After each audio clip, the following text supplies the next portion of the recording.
नमस्कार दोस्तों, स्वागत है आपका आज के मुख्य समाचारों में। दोस्तों यहां पर आपको देखने को मिलेंगी सुबह से लेकर शाम तक की तमाम बड़ी खबरें, मुख्य समाचार, ब्रेकिंग न्यूज अपडेट्स के रूप में। तो दोस्तों आप सभी लोगों से रिक्वेस्ट है इस वीडियो को ज्यादा से ज्यादा लाइक और शेयर करें। तो दोस्तों सीधे चलते हैं आज की पहली बड़ी खबर की ओर। अफगानिस्तान पर प्रधानमंत्री नरेंद्र मोदी ने दुनिया को दी चेतावनी, बोले मान्यता पर सोच कर लें फैसला। जी हां दोस्तों, प्रधानमंत्री नरेंद्र मोदी ने अफगानिस्तान के हालात और दुनिया में बढ़ रहे आतंकवाद के खतरों के बारे में एक बार फिर दुनिया को चेतावनी दी है। प्रधानमंत्री ने कहा है कि अफगानिस्तान के घटनाक्रम का असर सभी पड़ोसी देशों पर पड़ा है, इसलिए आतंक के खतरों से निपटने के लिए क्षेत्रीय फोकस और सहयोग को बढ़ाने की जरूरत है। संघाई कोऑपरेशन ऑर्गेनाइजेशन के वर्चुअल सम्मेलन SCO समिट 2021 को संबोधित करते हुए पीएम मोदी ने अफगानिस्तान के हालात पर बोलते हुए कहा कि वहां सत्ता परिवर्तन समावेशी नहीं है और परस्पर बातचीत से हुआ है, इसलिए उसकी स्वीकार्यता पर सवाल उठते हैं। उन्होंने कहा कि अफगानिस्तान की सरकार में महिलाओं और अल्पसंख्यकों समेत सभी समाज का प्रतिनिधित्व महत्वपूर्ण है, इसलिए अंतर्राष्ट्रीय समुदाय नई व्यवस्था की मान्यता पर सोच विचार कर ही सामूहिकता से फैसला ले। प्रधानमंत्री मोदी ने कहा कि भारत इस मामले में संयुक्त राष्ट्र की केंद्रीय भूमिका का समर्थन करता है। इसके बाद दोस्तों अगली बड़ी खबर, सस्ते नहीं होंगे पेट्रोल और डीजल। काउंसिल की मीटिंग में 6 राज्यों ने डीजल पेट्रोल को GST के दायरे में लाने का विरोध किया। बायोडीजल पर GST घटकर 5% हुआ। जी हां दोस्तों, लखनऊ में GST यानी कि goods and service tax council की 45वीं बैठक खत्म हो गई। बैठक में पेट्रोल डीजल को GST में शामिल करने को लेकर चर्चा हुई। 6 राज्यों ने पेट्रोल डीजल को GST के दायरे में लाने का विरोध किया। बैठक के बाद देर शाम वित्त मंत्री निर्मला सीतारमण ने प्रेस कॉन्फ्रेंस किया। उन्होंने बताया कि GST काउंसिल की बैठक में शुक्रवार को कई बड़े फैसले लिए गए। कैंसर मेडिसिन पर GST 12% से घटाकर 5% कर दी गई है। रेमडेसिविर और हेपरिन पर 5% GST लगेगा। कोरोना की दवाइयों पर टैक्स छूट 31 दिसंबर तक बढ़ा दी गई है। केंद्रीय वित्त मंत्री निर्मला सीतारमण ने कहा कि कुछ जीवन रक्षक दवाओं को जो पहले बहुत महंगी है और बच्चों के लिए ज्यादा इस्तेमाल की जाती है या कोरोना से संबंधित नहीं है, ऐसी ड्रग्स को GST से छूट दी गई है। इस पर अब GST नहीं लगेगा।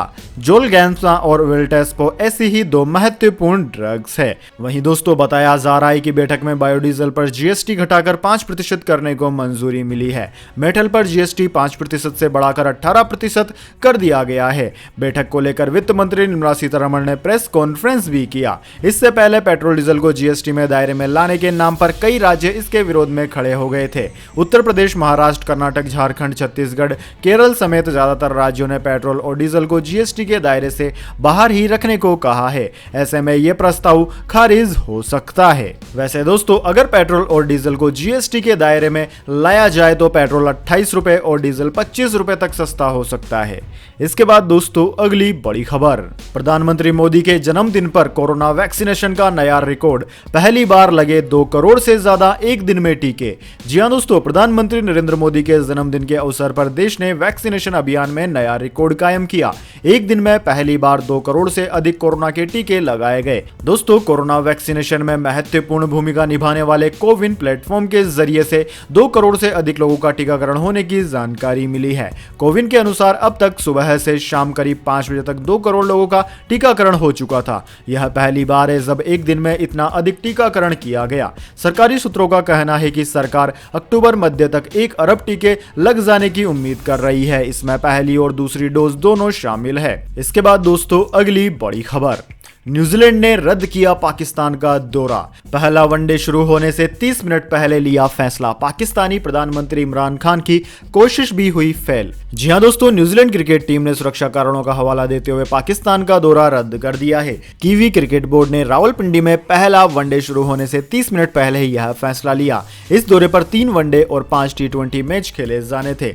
न्यूजीलैंड को टीम की सुरक्षा से जुड़ा इंटेलिजेंस अलार्म मिला था। अब टीम को जल्द से जल्द पाकिस्तान से निकालने की तैयारी हो रही है। पाकिस्तान ने इस दौरे को बचाने की पूरी कोशिश की। पाकिस्तान के प्रधानमंत्री इमरान खान ने न्यूजीलैंड की प्रधानमंत्री जेसिंडा अर्डर्न को फोन पर सुरक्षा का पूरा आश्वासन देने का वादा भी किया। इमरान ने कहा कि पाकिस्तान के पास दुनिया का सबसे अच्छा इंटेलिजेंस सिस्टम है और कीवी टीम के ऊपर किसी भी तरह का खतरा नहीं है। हालांकि उनका आश्वासन भी काम नहीं आया और न्यूजीलैंड ने दौरा रद्द करने का फैसला ले लिया। दोस्तों आपकी जानकारी के लिए बता दें, पहला वनडे मैच भारतीय समय अनुसार दोपहर 3 बजे से शुरू होना था, यानी कि टॉस दोपहर 2:30 बजे होना था, लेकिन दोनों टीमों में से कोई भी टीम होटल से बाहर नहीं आई। खिलाड़ियों और सपोर्ट स्टाफ को होटल में ही रुकने को कहा गया था। दोस्तों, पाकिस्तान में क्रिकेट टीमों की सुरक्षा हमेशा चिंता का विषय रही है। 2009 में लाहौर में श्रीलंकाई टीम की बस पर आतंकी हमला हुआ था। इसमें किसी की जान तो नहीं गई थी, लेकिन कुछ खिलाड़ी घायल हुए थे। इसके बाद सभी टीमों ने पाकिस्तान का दौरा करना बंद कर दिया था। पाकिस्तान अपने घरेलू मुकाबले यूएई में खेलने को मजबूर है। इसके बाद दोस्तों, अगली बड़ी खबर, सरकार ने देश में पर्यटन को पूरी तरह से खोलने की तैयारी। जी हां दोस्तों, सरकार ने देश में पर्यटन को पूरी तरह से खोलने की तैयारी शुरू कर दी है। पिछले वर्ष मार्च में कोरोना का प्रकोप बढ़ने के बाद पर्यटन को बढ़ावा देने वाले कार्यक्रमों को बंद कर दिया गया था। अब जब कोरोना का असर कम हो रहा है और वैक्सीनेशन भी तेजी से की जा रही है, ऐसे में पर्यटन खोलने की तैयारी है। केंद्रीय पर्यटन, संस्कृति और पूर्वोत्तर क्षेत्र विकास मंत्री जी किशन रेड्डी ने न्यूज 18 हिंदी को बताया कि अगर हालात सामान्य रहे तो अगले साल 1 जनवरी से पर्यटन को पूरी तरह से खोल दिया जाएगा। पर्यटन मंत्री जी किशन रेड्डी ने बताया कि मंत्रालय की तैयारी है कि अगर हालात सामान्य तो अगले वर्ष 1 जनवरी से पर्यटन को पूरी तरह से खोल दिया जाएगा। वहीं दोस्तों, देश भर में कोरोना केस घट रहे हैं, लिहाजा केंद्र सरकार अर्थव्यवस्था को बढ़ावा देने के लिए बहुत जल्द टूरिस्ट वीजा फिर से शुरू करने पर विचार कर रही है। गृह मंत्रालय के सूत्रों के मुताबिक सरकार इस पर जल्द फैसला ले सकती है। इसके बाद दोस्तों, अगली बड़ी खबर, ओला इलेक्ट्रिक स्कूटर्स ने मचाया धमाल। 2 दिन में 1100 करोड़ रुपए की हुई बिक्री। अगली सेल 1 नवंबर को। जी हां दोस्तों, ओला इलेक्ट्रिक स्कूटर S1 और ओला S1 प्रो की बिक्री 15 सितंबर को शुरू हुई। इस बिक्री को ग्राहकों की ओर से जबरदस्त रेस्पॉन्स मिला। कंपनी ने बताया कि 2 दिनों में 1100 करोड़ रुपए की बिक्री हुई। पहले दिन ओला को 600 करोड़ रुपए की सेल हुई थी। कंपनी का दावा है कि यह भारत में पूरे 2 व्हीलर सेगमेंट की एक दिन की बिक्री से भी कहीं ज्यादा है। कंपनी ने बताया कि स्कूटर की बुकिंग खुली रहेगी। नए खरीदारों के लिए अगली सेल 1 नवंबर को आयोजित की जाएगी। बुकिंग अमाउंट और बुकिंग की प्रक्रिया में कोई बदलाव नहीं किया गया है। बुकिंग 499 रुपए में होगी। ओला के सीईओ भावेश अग्रवाल ने कहा कि जहां खरीद का पहला दिन हमारे और ऑटो उद्योग के लिए काफी अभूतपूर्व था, वहीं दूसरा दिन बस वहीं से आगे बढ़ा जहां से पहला दिन खत्म हुआ था। ग्राहकों ने हमारे उत्पादों के लिए जो उत्साह दिखाया वह पूरे समय बना रहा। इसके बाद दोस्तों, अगली बड़ी खबर, जम्मू कश्मीर पीडीपी अध्यक्ष महबूबा मुफ्ती ने कहा नाजायज तरीके से हटाया गया 370 और 35A। जी हां दोस्तों, जम्मू कश्मीर की मुख्यमंत्री और पीडीपी अध्यक्ष महबूबा मुफ्ती ने राजौरी में अनुच्छेद 370 और 35A के हटाए जाने को लेकर एक बार फिर बयान दिया है। उन्होंने कहा है कि अनुच्छेद 370 और 35A कानूनी तरीके से नहीं लाया गया, जायज तरीके से नहीं लाया गया, बल्कि नाजायज तरीके से गया है। राजौरी में एक सभा को संबोधित करते हुए कहा कि 370 और 35A कानूनी तरीके से नहीं गया, जायज तरीके से नहीं गया, बल्कि नाजायज तरीके से इसे ले जाया गया।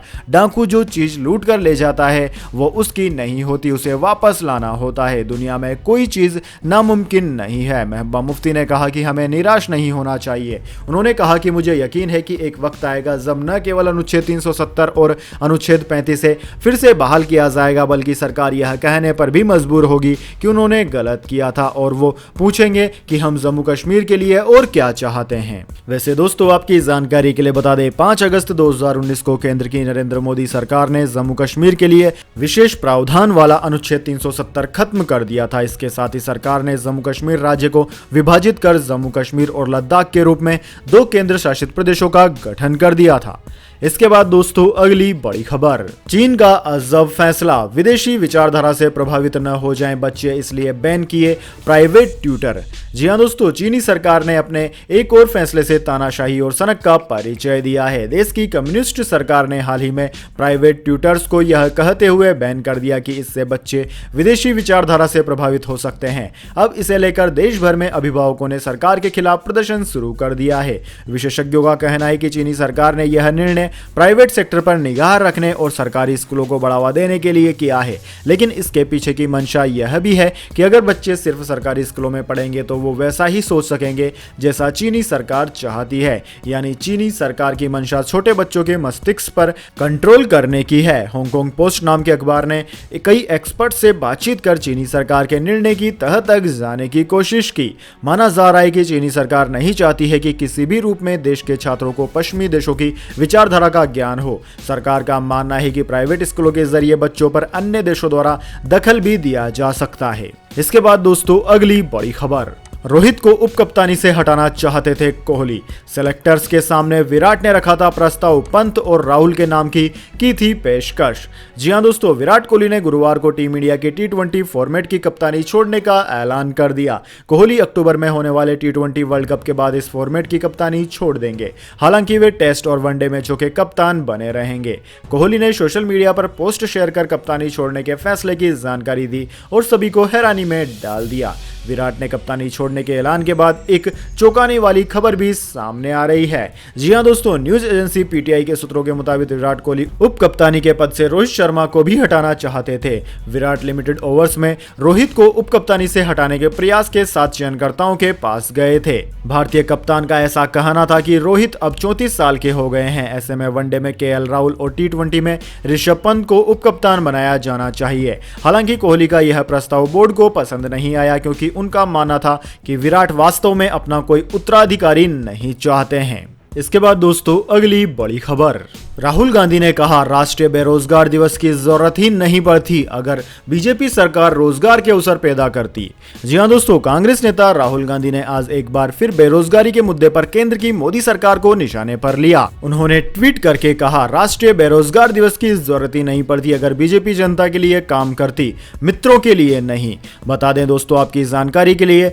कि प्रधानमंत्री नरेंद्र मोदी का कल 71वां जन्मदिन था। इस मौके पर बीजेपी ने बड़ी तैयारी की। वहीं युवा कांग्रेस प्रधानमंत्री मोदी के जन्मदिन को राष्ट्रीय बेरोजगार दिवस के तौर पर मना रहा है। जन्मदिन के मौके पर पीएम मोदी को नेताओं ने बधाई दी। कांग्रेस के पूर्व अध्यक्ष राहुल गांधी ने ट्वीट किया, जन्मदिन की बधाई मोदी जी।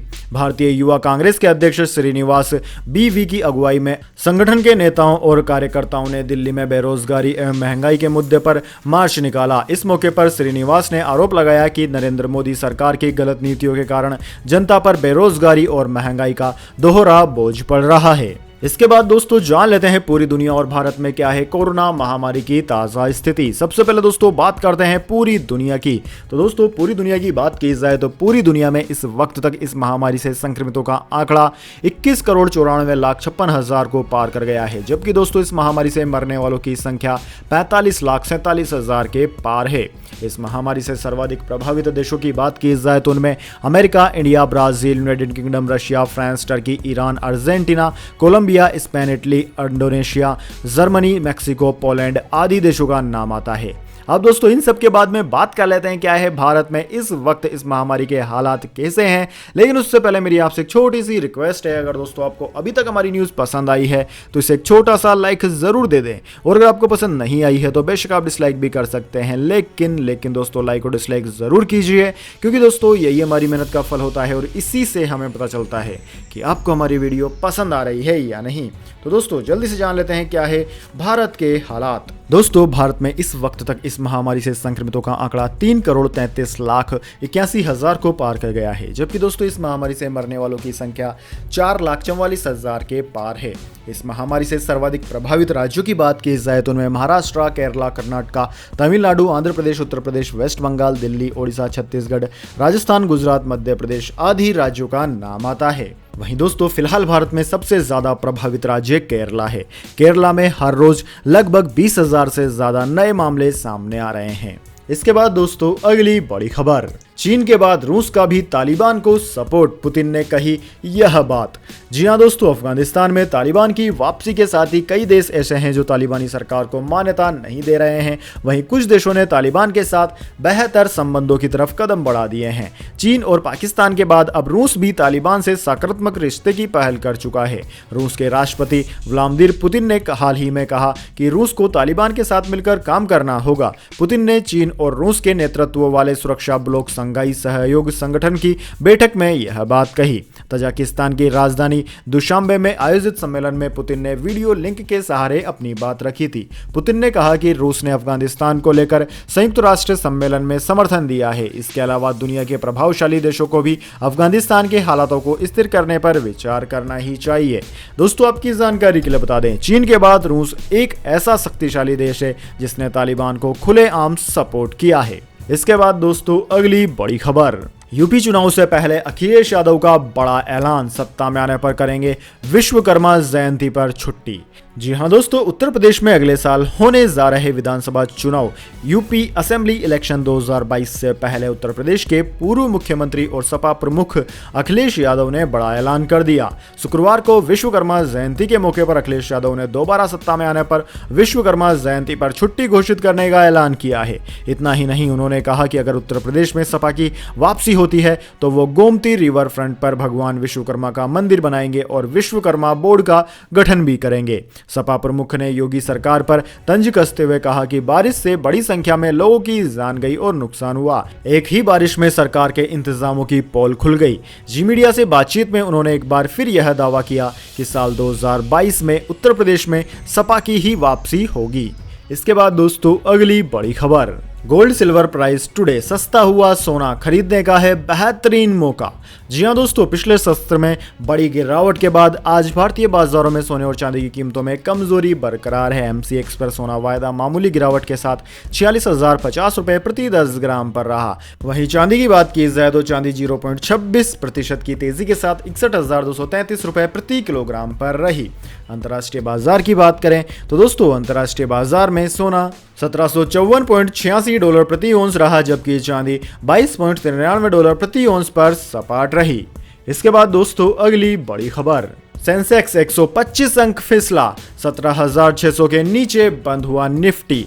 जी हां दोस्तों, वैश्विक स्तर पर मिले जुले रुझानों के बीच घरेलू शेयर बाजार की शुरुआत आज अच्छी तेजी के साथ हुई थी। कारोबार के अंत में बॉम्बे स्टॉक एक्सचेंज यानी कि BSE का प्रमुख इंडेक्स सेंसेक्स 125 पॉइंट गिरकर 59,016 पर बंद हुआ। वहीं नेशनल स्टॉक एक्सचेंज NSE का निफ्टी 44 पॉइंट गिरकर 17,585 पर बंद हुआ। दोस्तों आपकी जानकारी के लिए बता दें, गुरुवार को घरेलू शेयर बाजार तेजी के साथ बंद हुए थे। सेंसेक्स 417.96 अंक यानी कि 0.71% की बढ़त के साथ 59,141 के स्तर पर बंद हुआ था। वहीं निफ्टी 110 अंक की मजबूती के साथ 17,629 के स्तर पर बंद हुआ था। तो दोस्तों यह थी आज की तमाम बड़ी खबरें। इसके बाद दोस्तों बारी आती है आज के माइंड क्यूज क्वेश्चन की। जी हां दोस्तों, एक आसान से सवाल का जवाब देकर आप जीत सकते हैं एक अमेजिंग सरप्राइज गिफ्ट हमारे YouTube चैनल की ओर से। तो दोस्तों आज का सवाल आपकी स्क्रीन पर आ चुका है। क्षेत्रफल की दृष्टि से भारत का सबसे छोटा राज्य कौन सा है? जी हां दोस्तों, अगर आप जानते हैं